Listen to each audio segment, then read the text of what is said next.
While we can spend time talking about the death of our beloved Habibullah, I think that he would ask us to speak about the seriousness of what's happening in our lives today. I did not prepare speeches. As you know, I usually do not do that. I really just kind of wait to see who the audience is, what the interest is, where your hearts are, what's on your minds, and try to feel your energy to understand what I should speak about. I think we all share a common frustration over the past couple of weeks. I think we feel that not only has God been insulted, not that, God can be, but you understand what I'm saying, but that our deen, our faith, has been insulted, that we as Muslims have been insulted, that Americans have been insulted, America has been insulted. And so I was thinking long and hard this week about what would the Prophet do? How would he respond? If he were here among us, and we do consider him here among us, what would he say to us? What would he say tonight? And are we in a time that is really different than the time he was in? In addition to that, I began thinking about something that I've spoken to many of you about. And that's this theory and this model that's out there that I use every day in my life. It's a nursing theory, it's a nursing model. And out of that model comes three things: how to accommodate, how to negotiate, and how to repattern. On the way here, I was thinking about our beloved Rasul, alayhi salatu salam. And what did he do when he received his revelation? How did he respond? The time and place that this revelation came down on was one of the most chaotic in all of human history. And he struggled more than we're struggling. In what lessons did he teach us when he struggled with the people of his time? Clearly, if anyone embodied this theory of accommodate, negotiate, repattern, it's the Prophet ﷺ. He accommodated the ignorance around him, and he accommodated the intelligence around him. He accommodated the weak, and he accommodated the arrogant. He accommodated the poverty-stricken, and he accommodated the wealthy. He accommodated the widow, and he accommodated the married. He accommodated the non-Muslims. He even accommodated the pagans. So in our Prophet, we find an essential lesson that I think all of us have to be really cognizant of, and that was the ability to absorb. He had this incredible ability, God-given ability, to absorb the surroundings and to absorb the people of his time. And the people of his time are far worse than the people of our time. And even though ISIS is taking Islam, or even though ISIS is taking us backward, it can never take Islam backward. It cannot. It's not possible. Because Islam was given to us as a humanity to complete the message of God.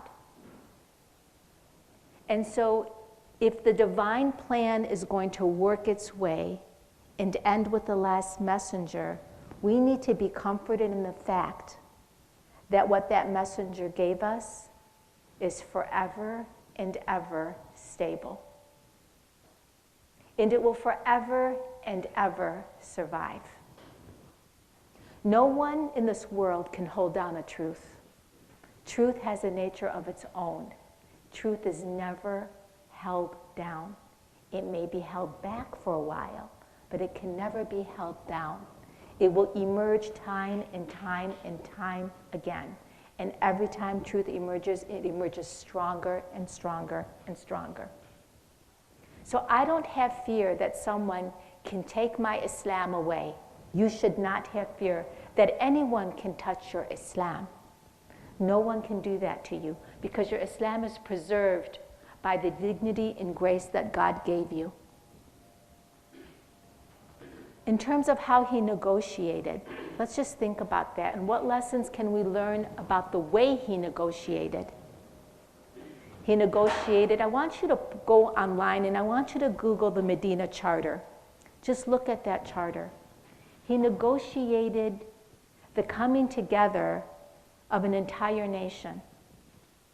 In many ways, what he did is exactly what he created, think Habibti, in Mecca and Medina, in many ways is very similar to what we have here in the West. He created a democracy. He created the ability to vote. He created human rights. He solidified gender. He provided equity. All of the things that here in America we enjoy from the founding principles of our country and in our Constitution, these things, they're not new to Islam. He established them in his lifetime. He pulled people together. And the way that he did it was with his character and with his demeanor and with his mannerism. Now, of course, he's the messenger of God. And like any other messenger of God, they both, of course, the messengers, they enjoy this tribute that God has given them in this high, lofty position. But juxtaposed against that is the horrific side of humanity that they have to endure. And if the divine messengers of God, and amongst them our prophet probably having to endure the most, if he can endure, we can endure. He's our example of endurance. But he's also our example of how to go above the fray, how to create new pathways, and how to be beacons of hope and light. The entire world was changed because of the character of Muhammad, peace and blessings be upon him. What hurts, what should anger us, is that these people who do these things, as Sayyid Hassan said today in Jum'ah, these people who do these things in his name, they defy every principle of Islam. And they defy the very messenger himself. That's what's painful. And that we as a people are being told who we are and being defied by a white male supremacist who has so many zeros beyond his name that he couldn't even have those zeros and count his money if it wasn't for Muslims who created zero. Somebody needs to let him know that. But that there's this whole trajectory of things going on that seem all to indicate that Islam is becoming the boogeyman. And in my estimation, what that means is that Islam is the truth. Because everyone fears a truth when they see it. They back away from it initially. Because it calls them to a higher place, or it calls them to change, or it calls them to look into their own self and to reflect on their own self. Islam calls us to that, and he embodied it in the most perfect human being. So when we think of the negotiation piece, our beloved prophet had to negotiate with almost everyone, including his own family, didn't he?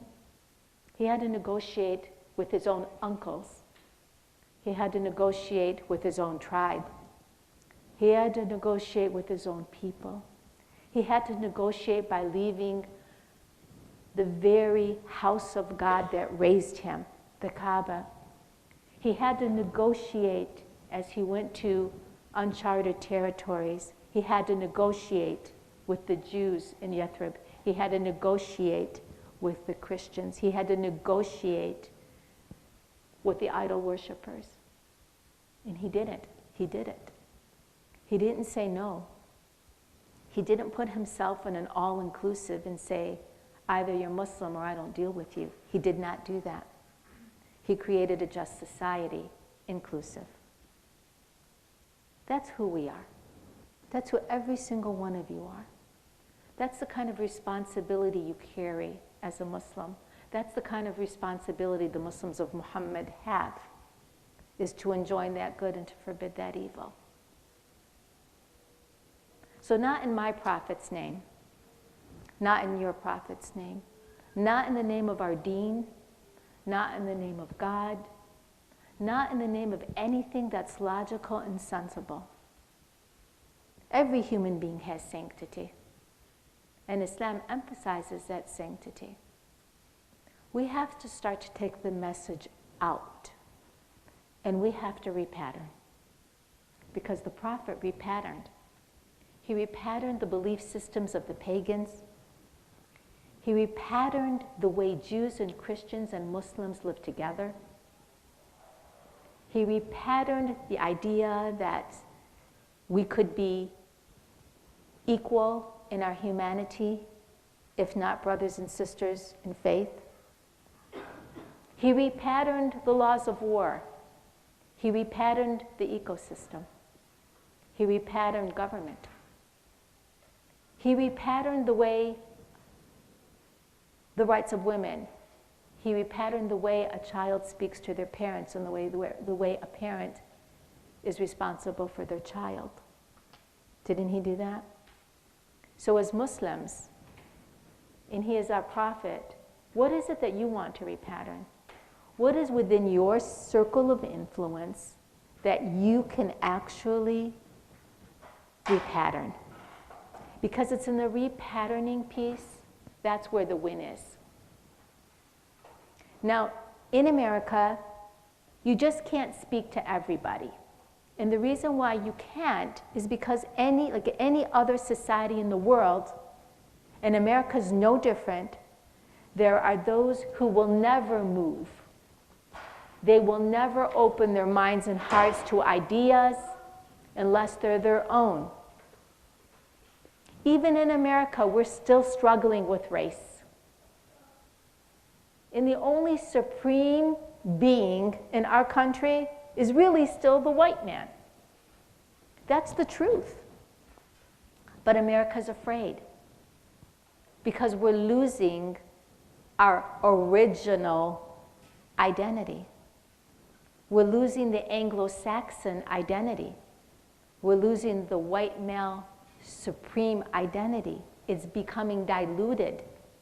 So as a nation, those who are in power don't know how to react to a new America.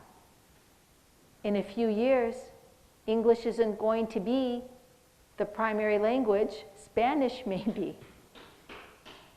We don't know how to react to the growing Hispanic population that's not white. We even created a white Jesus with blonde hair and blue eyes. What does that do for a black man to believe in a God who has blonde hair and blue eyes? We even created the Blessed Virgin Mother to look Anglo because we were conquering.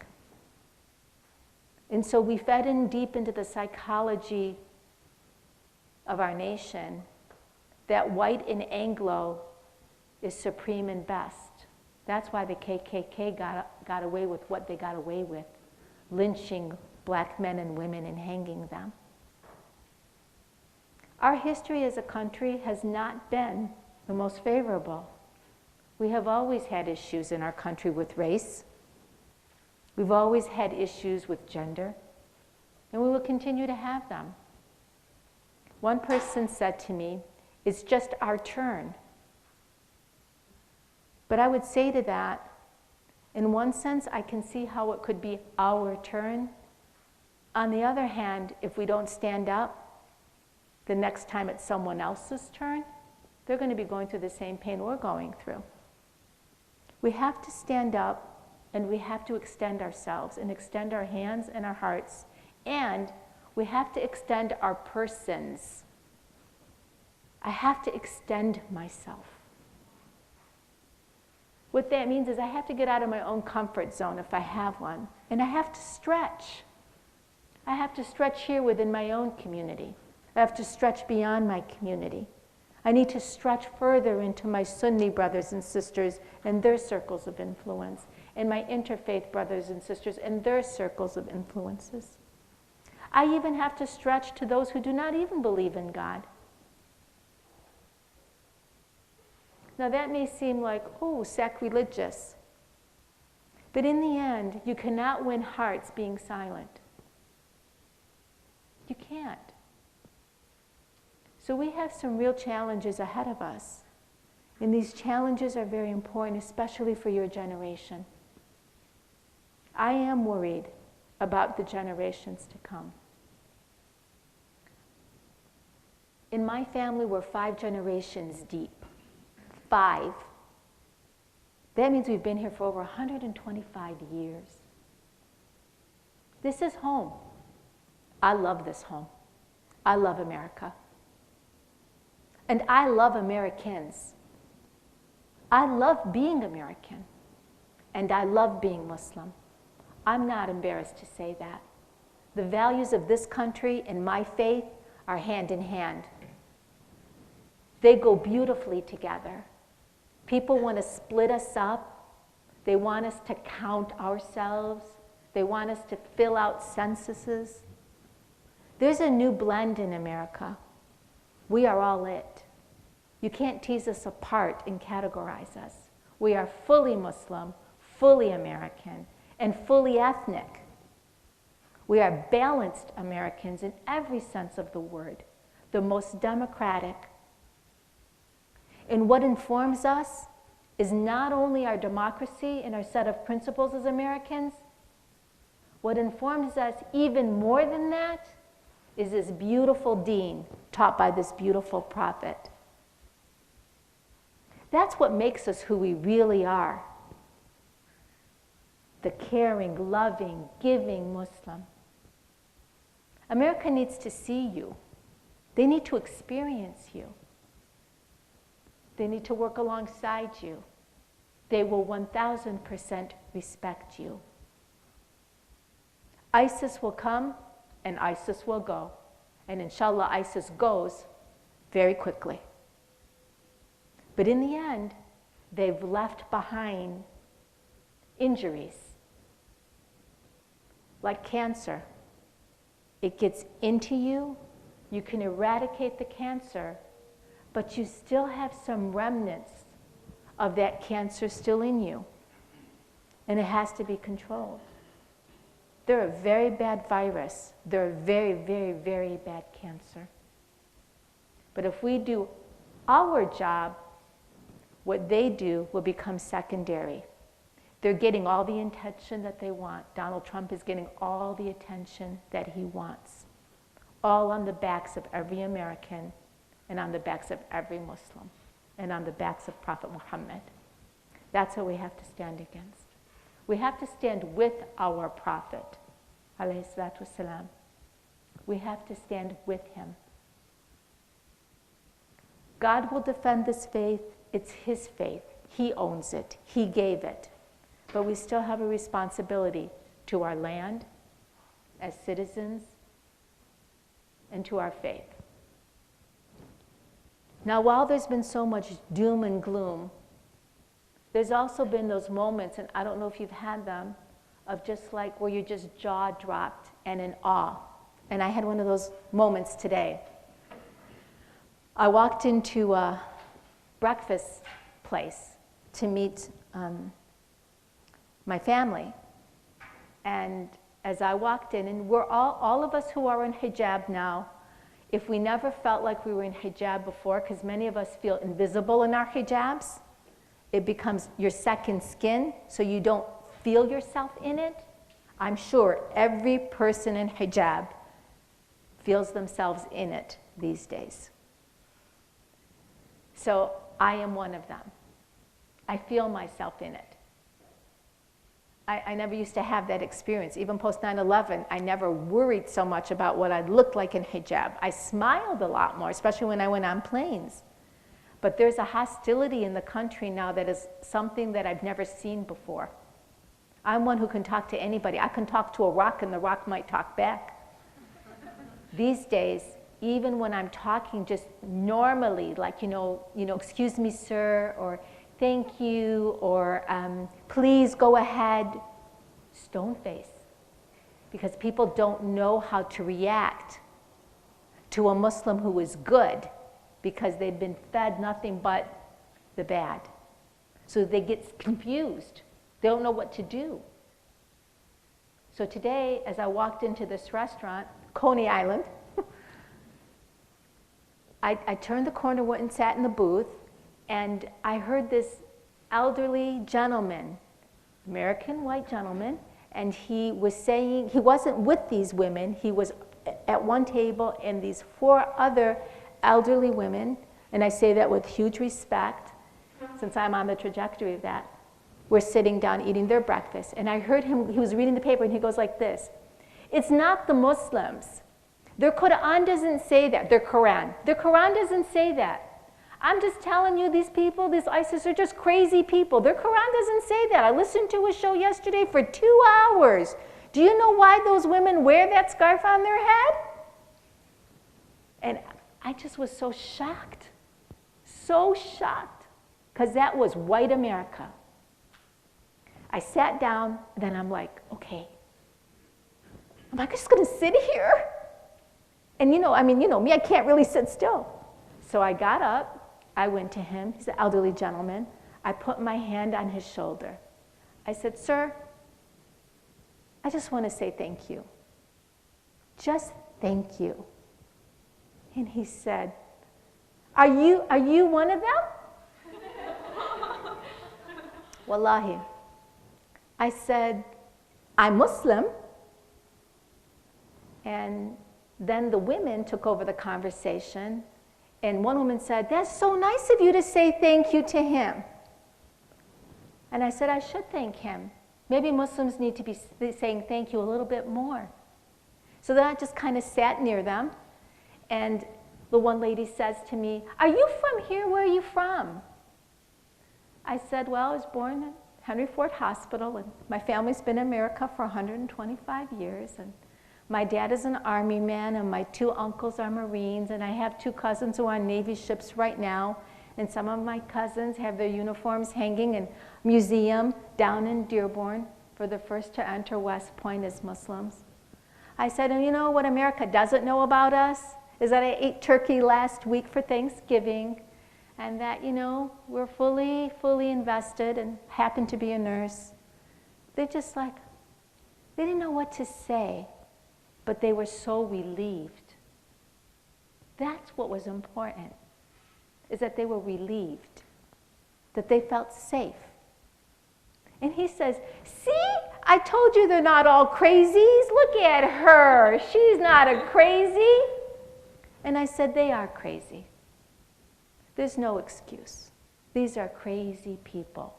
And we have crazy people in every single group of people. There are crazies. What to do with all the crazies? That's what I said. So you see, I could have sat still. And part of me wanted to sit still, and part of me didn't want to sit still. It was that moment of should you or shouldn't you? But do you think that those 4 people and that man are going to do what I'm doing tonight? Are they going to repeat the story? What do you think? Yes. Just like I'm repeating the story, they're going to repeat the story. And they'll tell some people, and then they'll tell some people. And pretty soon that ripple effect of who we really are, it will win. Right now, ISIS is winning the public relations disaster. But there's so many more of us than there are of them. We have to be committed to the good.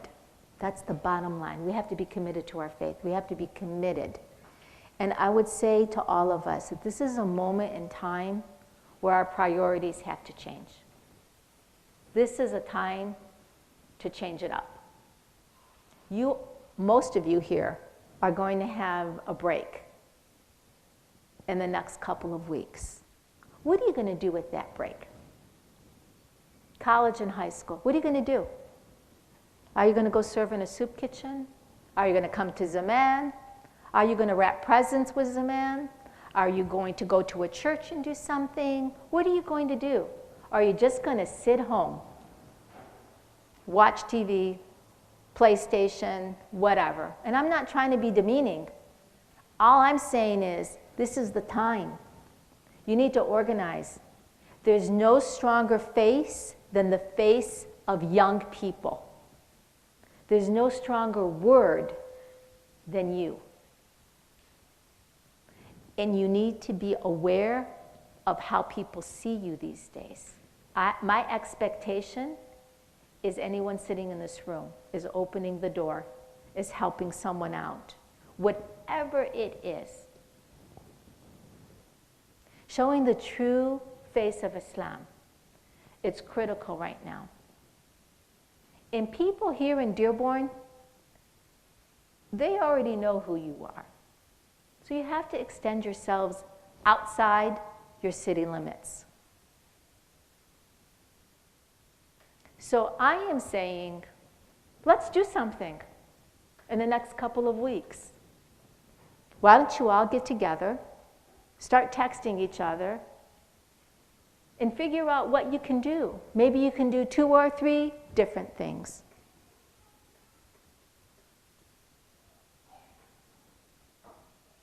But it's time.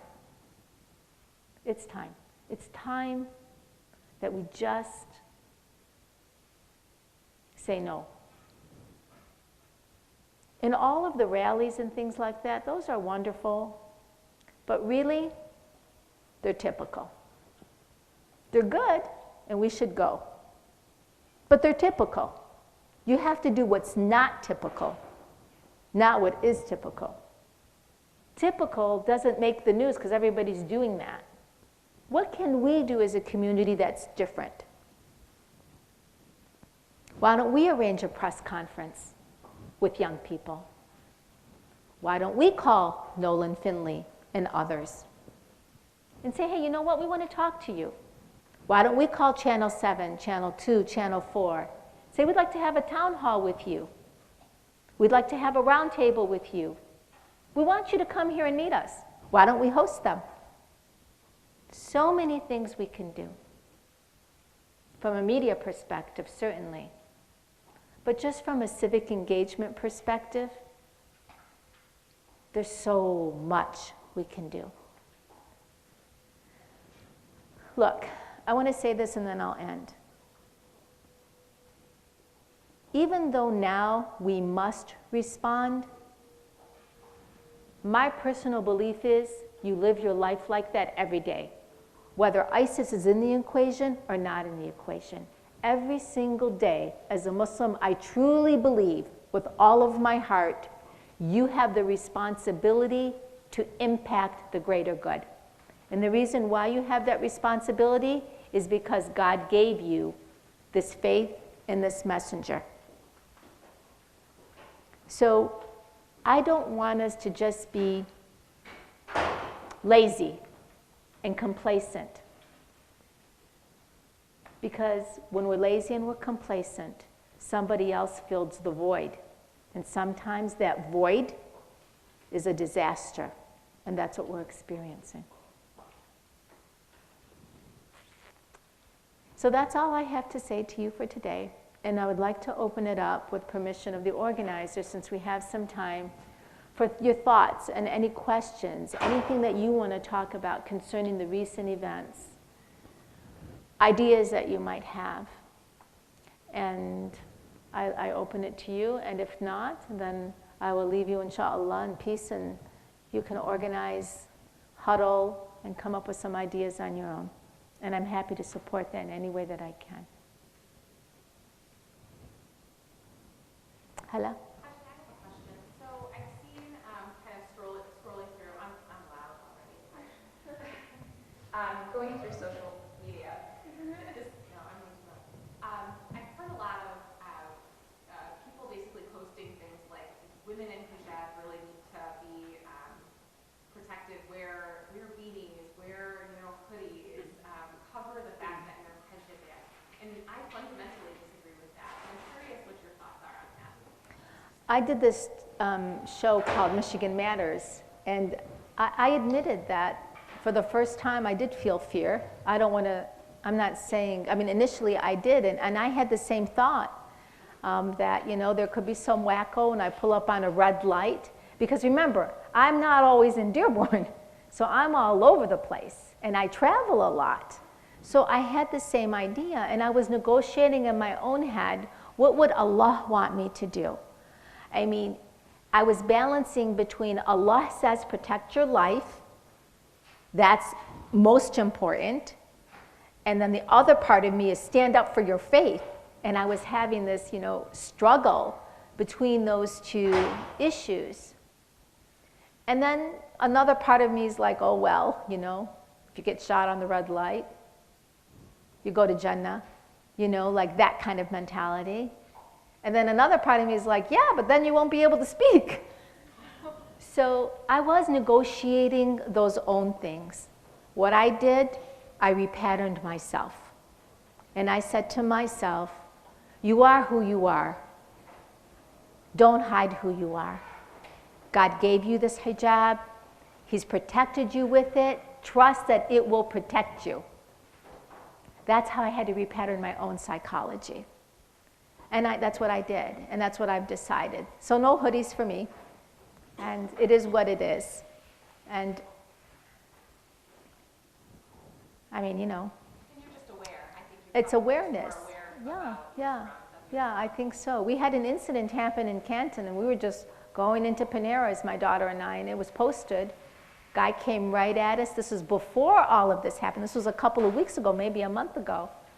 Totally took us by surprise. He screamed out obscenities to us and put his car kind of like he was coming at us. And this is in Canton, one of the most diverse places, in the state. And so we called the police right away. The police came out. They were very gentle, very respectful. And what I said to the police, and so did she, is we're calling you not only because it really jolted us, but because we want to keep Canton safe. Because this is a guy who's driving a Lincoln Navigator or a Lincoln SUV or something like that, baseball cap. I mean, obviously, he seemed, just by the quick glance we got at him, that he would, ascribe to a very diverse city. But you don't know where the wackos are. And I think for Muslims, especially the Shias, we're really getting clobbered on both ends, because there's the anti-Muslim rhetoric, and then there's the ISIS can't stand us and shoot us on the spot. So I think as Shias, we also are under attack more than once. I do want to say something, Hala, though. You just reminded me, and I think this is important to say. I don't mind being controversial when it's the truth. Every prophet was allowed to have their family follow their footsteps when Allah chose it for them. So Yusuf and Zechariah, Nabi Ibrahim alayhi salam and his two sons, Moses and Aaron, except for Prophet Muhammad alayhi salam. And he told us, he warned us, he said, after my departure, you follow my holy book and my family. It's not because he loved his family, of course he loved his family, but he loved his message more than anything. He had to deliver that message. So when he told us that, it's not because he was being protective of his family. He's a prophet of God. He doesn't have that authority. Everything is above, the love of God is above everything. The commandment of God is above everything. So it wasn't for the love of his family that he told us that. He told us that because he knew if we did not do this, we would fall into disarray. In this whole mess we're having it because we departed from what he told us. We have made a departure from the Holy Family. And we have to regain the Holy Family. And we have to regain their teachings and their leadership.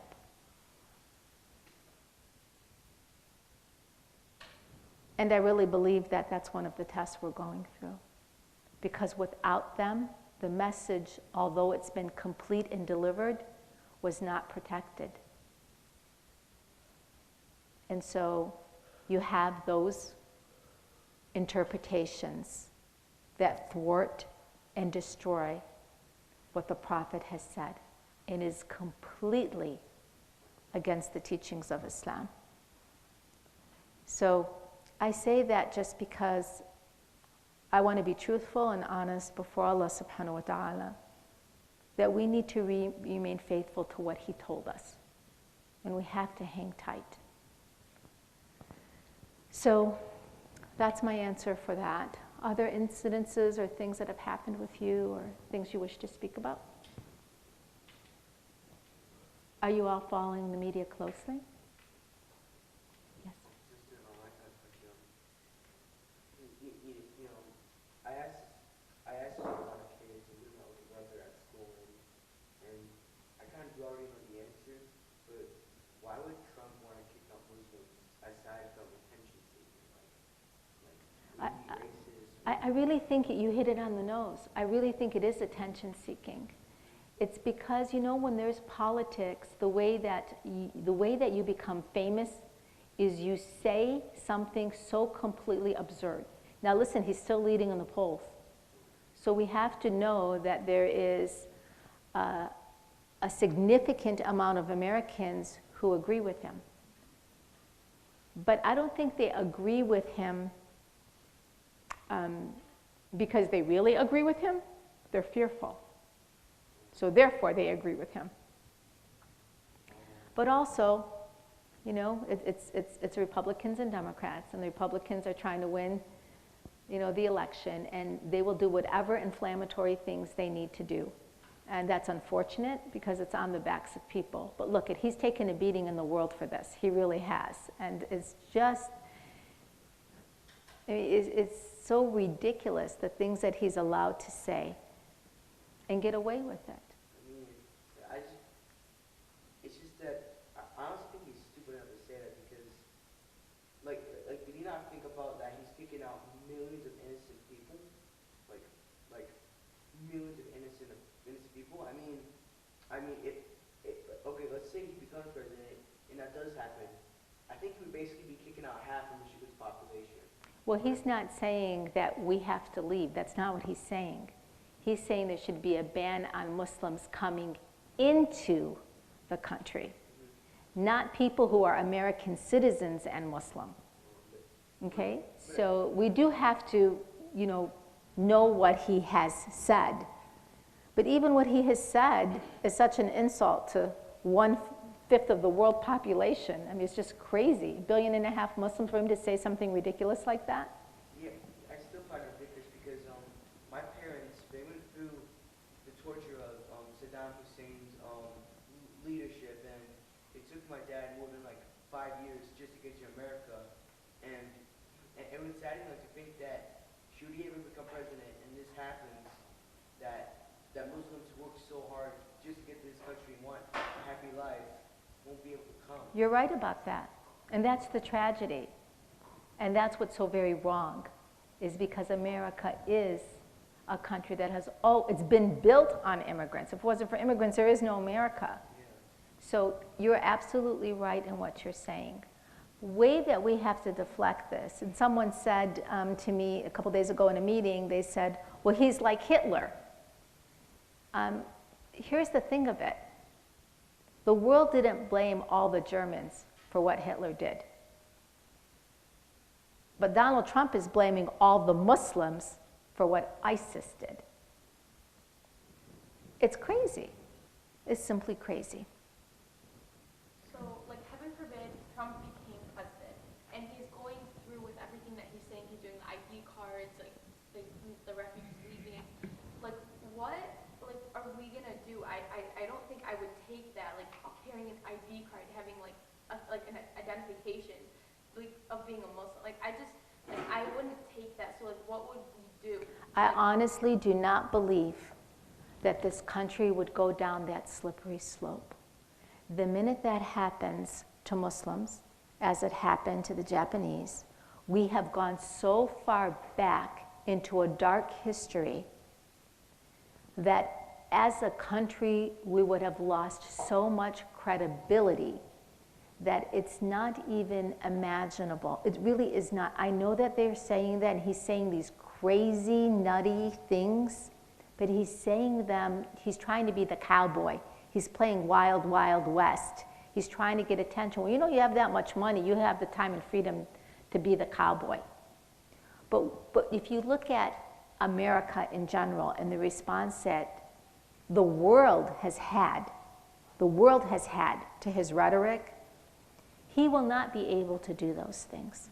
Because if he can do it to American Muslims, that means that this country's, it's a done deal. We're no longer America. And every marginalized group of people will take a turn then. And it's not. That means that we've just gone right back into who rules is white supremacy. And that's not who America is anymore. So, but I agree with you. No ID cards. But I don't want us to run in fear of all these crazy things that he's saying. I don't want that. People are telling me, oh, we're going to be put in internment camps. And I know these are real things. We really think about these things. I've thought about them too, but then I say to myself, it's impossible. So then we become hostage to fears. You know, we really do. That's what they want. They want us to become fearful. And it's like going to a funeral and no one has died yet. You plan the funeral and no one's dead.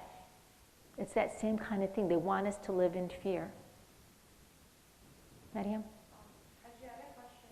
What's your advice on those who are our age, want to make a change in our community and want to be in the public eye, yet our parents who were not born here or have the idea that for our safety we should be behind doors? What are some ways or your advice on how to approach them and to convince them? Because, you know, they pull the cards out of their love towards us, but, you know, that Allah subhanahu wa ta'ala, you know, they got Allah from they got Allah thing. So, kind of, what's your info on that? How can you defend? It's very tough. Yeah. Very, very tough. When I was 18, 19, 20, I wore hijab when I was 18. I've told this story before, and it was not welcomed by my family at all. I was one of the first people in our community to wear hijab when nobody was wearing hijab, really. It was the revolution was going on, and, you know, there was this identity and all that. It did not go over well. And I ended up taking that hijab off because of that very reason. And it wasn't until years later that I was able to put it back on. So even now, even today, as I'm out there speaking and all, my family's not comfortable with that. Not meaning my children or my husband, but, you know, my mom is very worried about me. And I mean, you know, I worry that she's worried about me. I would say you need to, this is a little controversial, I think that you should do what you can do within the parameters that are set by you as a family, because I'm a parent and I worry about my kids, so I fully understand parents who are worrying about their kids. But I think that there are ways that you can do things that still advance our identity as Muslims. I think it may not be what you may want, but you should still do something within those parameters. Then, when you're totally independent, I think that you should do more. I really do. It's walking a fine line, because yes, if you put yourself out there, you are out there, and you open yourself up to, you know, criticism. You open yourself up to people knowing you, and so on and so forth. But I think we all We all applaud the bravery of Linda Sarsour. We applaud that bravery. And I think that there has to be some brave people out there who are willing to speak. Otherwise, what's at stake, what we can lose, is far greater than our own protection. So there's a greater cause out there. So I would say do something, but do it within the parameters that are allowable. Mm-hmm.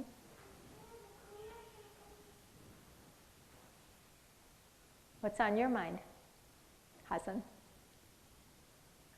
No, I think you hit the nail on the head, because we just need to extend ourselves. We need to talk to people. We need to be.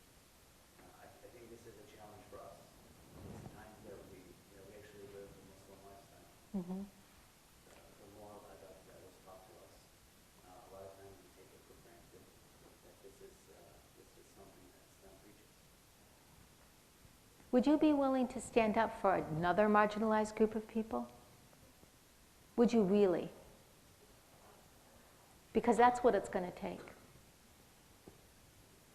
And so what I'm saying is you can't just be in your own comfort zone. You have to start standing up for the rights of other people if you want other people to stand up for your rights. I'd like to ask some of you to speak about what's happened in the workplace and how has it been for you in school or workplace, what's been going on. Teach me about what's happening in your worlds. Heba? I'm a student at Wayne State University, and my community, it's about 30,000 students strong. So all the students that I've had that stay in touch with it, they're all been fine. There's this one instance where a Caucasian woman came up to me and she told me to take off my hijab because I'm oppressed. And then I had to sit and explain to her I'm not oppressed, and I doesn't like your fat. So at least I changed someone's mind. Good for you. Yeah, so I think that was actually my choice. And Wayne State, you predominantly see a lot of girls in hijab. So I feel that like many of these women here are not oppressed either. It's all personal choice. And I explained to her the different kinds of hijab and stuff. And she actually left the conversation in light, and then she apologized. Good for you, Heba. Good for you. Teaching moment. There are teaching moments all around us. You have to open your eyes and find that teaching moment and teach. Remember how I always say, what do I say? Don't preach, teach, right? There's a huge difference between a preaching moment and a teaching moment. Preaching moments, leave that for the scholars, okay? Teaching moments, those are open to all of us. How about some of you brothers? What's happened at work lately? Anything at all? Yes, Jamil? So, I mean, at work, it's people walking around. It's time for prayer. Tell them it's time for prayer. Your group is time for prayer. They ask you what's going on, what you're praying for. You simply explain to them. I'm Muslim. Pray 5 times a day. Prayer at 12:30. Another prayer at 3:30. And you just explain to them what you do. And they're open. They love it. They're like, wow, I didn't know this. They can't read this stuff online. They don't teach them. There's many organizations you search out this time online that are corrupting the name. So you actually have to teach them what the deal is, what we go about our religion. It's always teaching. And they're open. Everyone's always open. You think they have a block mind, but they don't. They're always open. Here's a quick teaching moment, and I want to get to you. Do you know that around the world, it's Muslims who keep the earth full of prayer? Because of the time differences and the fact that we pray 5 times a day, there is always prayer on earth because of our deen. That's a teaching moment. Okay? Maryam, and who else had their hand up? Hiba, Maryam, Ahmed. Okay, we'll go in that order, and then Hajja. Okay. I think that my issue is in my daily life is reteaching an error that a Muslim taught someone else, which is the hardest thing. Within my biology class, when I walked in, and there was girls who had like henna on their hand, and I think we were from the Sunni school of thought, and we're telling them, like, for example, like tattoos or what hijab or what ages and things like that, or something, even like something as normal as like I wear the hijab like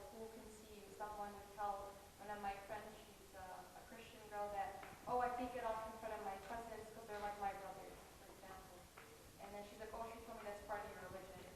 And then I have to reteach and tell her, or for example, some girls take it off when they play sports and they start getting confused. And I have to reteach and just tell them that I always give the examples like Christians, for example, certain sects, like you can't drink, but yet some people still do. It's just a matter of whether or not you actually practice it. It's really hard for, I feel like for people to say that my religion says this, but I just don't practice it. I feel like that would make it such a, easier way of life. That's the only issue. And that's true across all the Shia sects and all the Sunni sects. There are variances in all of the different sectors of Sunni Islam and all of the different sectors of Shia Islam, because Ithna Ashri is not the only Shia sect, right? And so your issue becomes that much even bigger. And so it's really, I agree with you. You have to reteach, but it is what it is. I try to leave room though as well, because so it's like, what's the bigger point? The bigger point is hijab, for example, and that there may be variances. And the way that I would say it is, I understand that may be, from what I understand from the faith is boom, boom, boom, boom, boom. And some people, have variances that could be cultural, but this is what I know of the faith. And, so that you're not really dissing somebody else, but you're really kind of inviting the conversation. Heba? I was going along the same lines as Mariam did. Because, for example, in my English class, I'm the only Muslim Hajja in that class. And it's about 30 or so, and we get into heated discussions in that class. So, for example, we get into police brutality, we get into gay rights, we get into Muslim shooting. So we get, and every time I want to speak up and say something, I'm taking very respectfully, and people want to listen to what I have to say.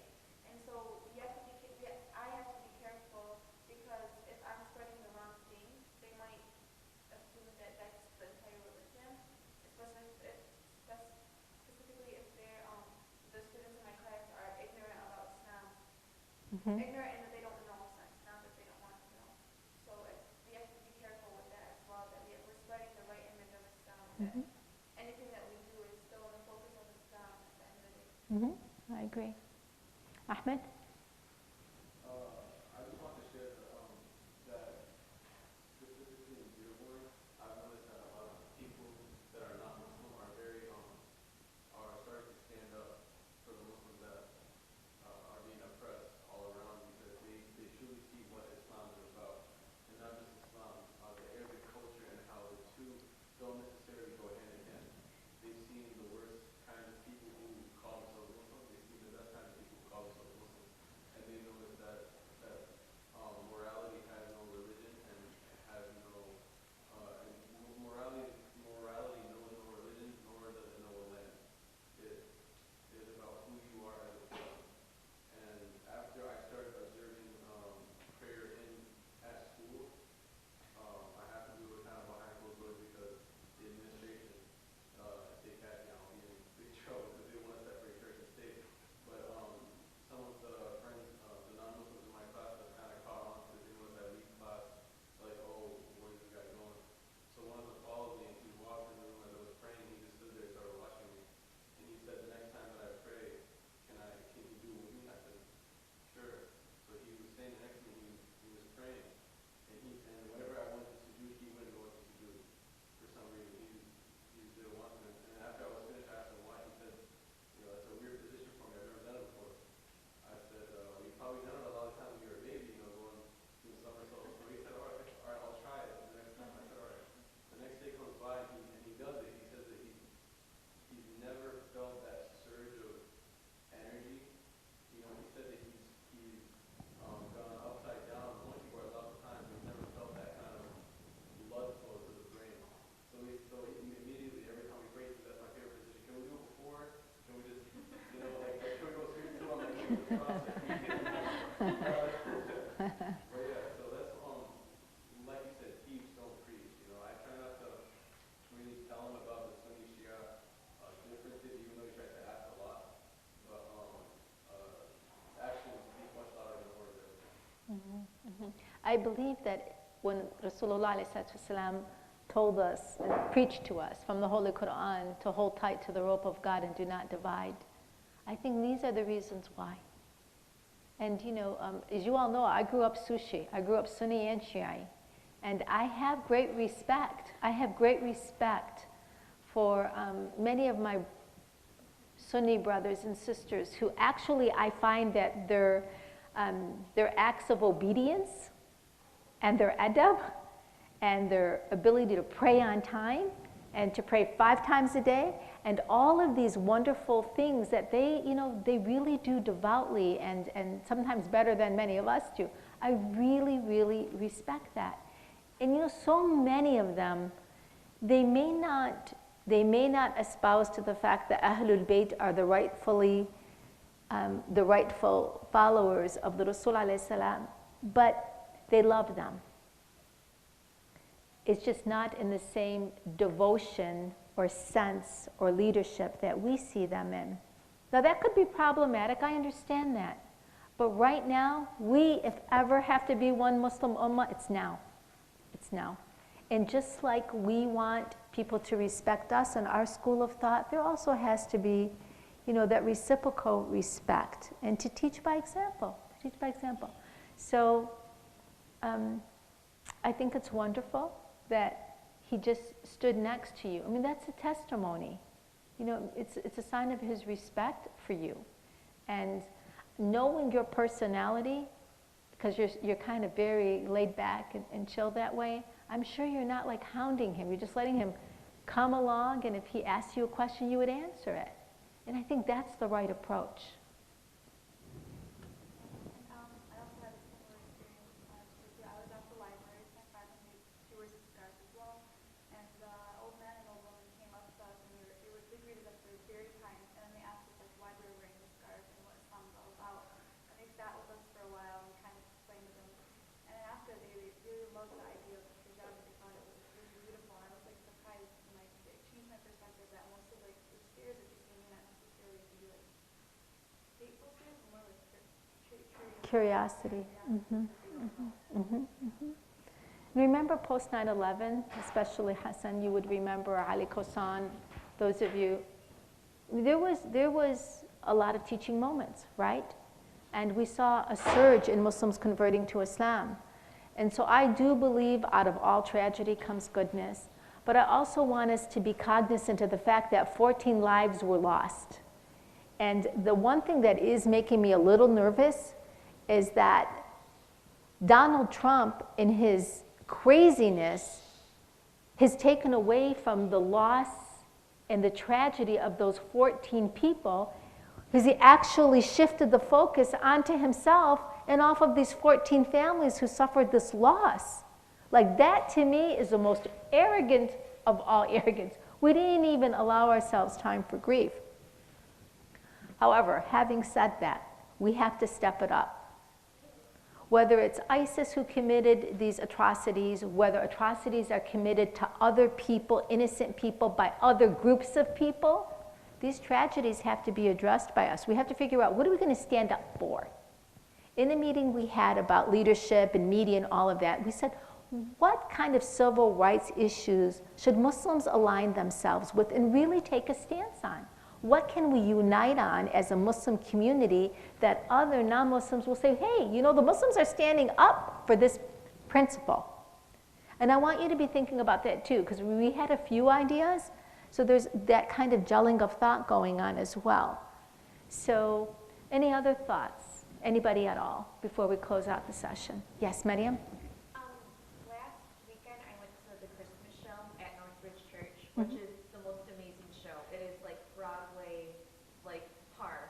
And this is my second year that I've gone. I go with a Christian friend and her family the past 2 years. And I had told Zach about it, but honestly, I think just them seeing a woman in hijab at their church, going to the Christmas show, and just me being there, I think people notice, and the pastor will say hi to me, people will say hi to me, and it's like me showing my inner faith, and it's also like me learning. If you want Christians to learn about us, you have to learn about them.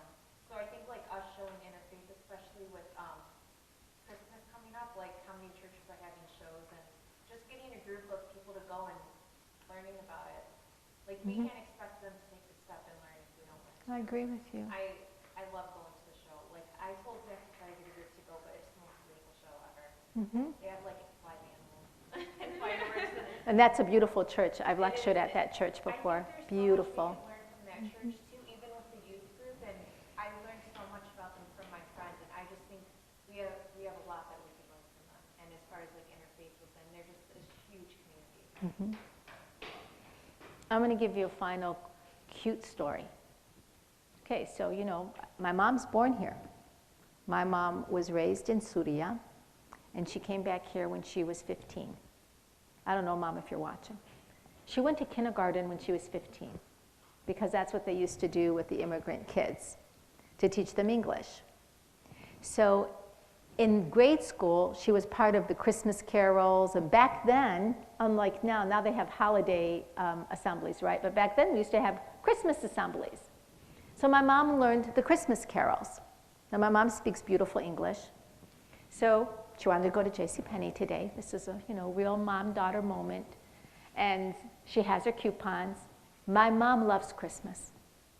That's how she raised us, by the way. She raised us that you can be Muslim and be a part of the fabric of America. And I really respect the fact that she raised us this way. When I was little, we had a Christmas tree. When I had my children, we did not have a Christmas tree, because I didn't want to confuse them. I wanted to have them have a good Islamic identity. I wanted them to have a Eid. So I had a Eid arch instead of a Christmas tree. But my mom had Christmas trees for us. So I do love Christmas trees. And I know I'm on camera, but I think these are the kinds of things we need to be honest about. Who doesn't love what a Christmas tree looks like? They're beautiful. Even though I don't have one, if I could, I would. But I choose not to. So what's my mom doing at JCPenney is she's buying her new coffee maker. She's singing Christmas songs. My mom's 84. She's the cutest little hijabi you ever saw in your life, pushing her cart, and she's saying, I don't know if she was saying, we wish you a Merry Christmas, or I don't know what she was saying, but it was because they were playing the Christmas carol, so she was singing along with it. She's pushing her cart, and she bumps into, because her sense of direction isn't so good, into a woman, American, blonde-haired woman. And the woman looks at my mom, and my mom's like, and the lady just looked at her so adoringly. She's like, "Aw," because my mom caught her off guard. Because there's the perception out there that we're monsters. And my mom humanized the moment.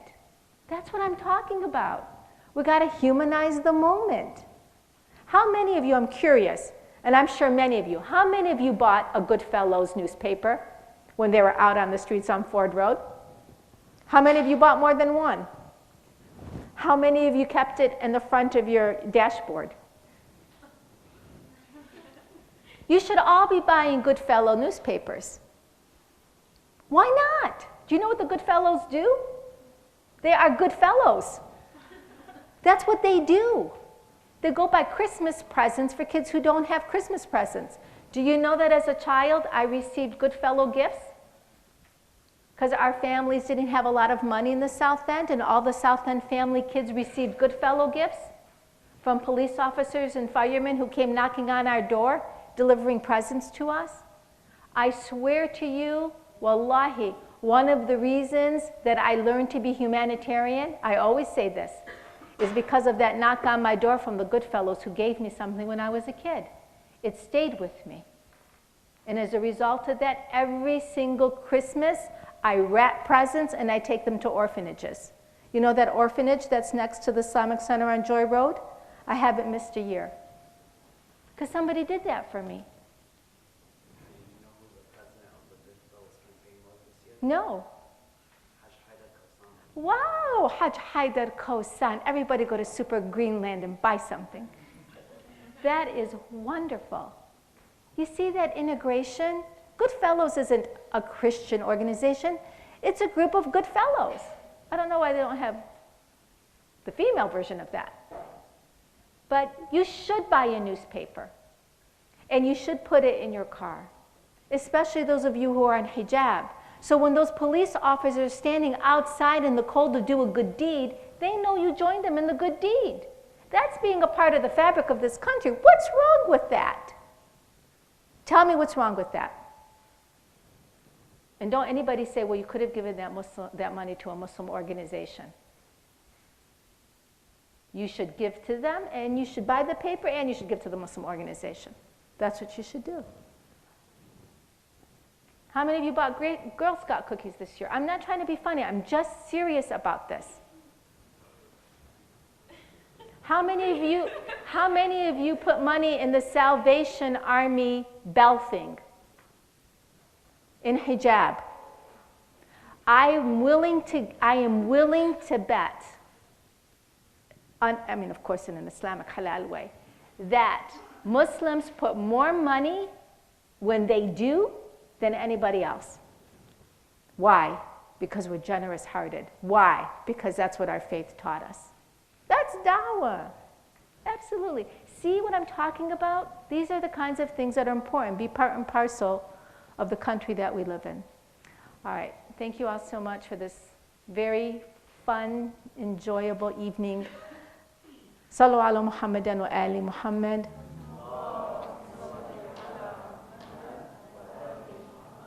And let's remember our beloved Prophet tonight as we sleep. Get up in the middle of the night, do tahajjud, pray your night prayers, and give a special salam to your Prophet. He will receive it. Insha'Allah, bi'idhnillahi ta'ala. Assalamu alaikum wa rahmatullah.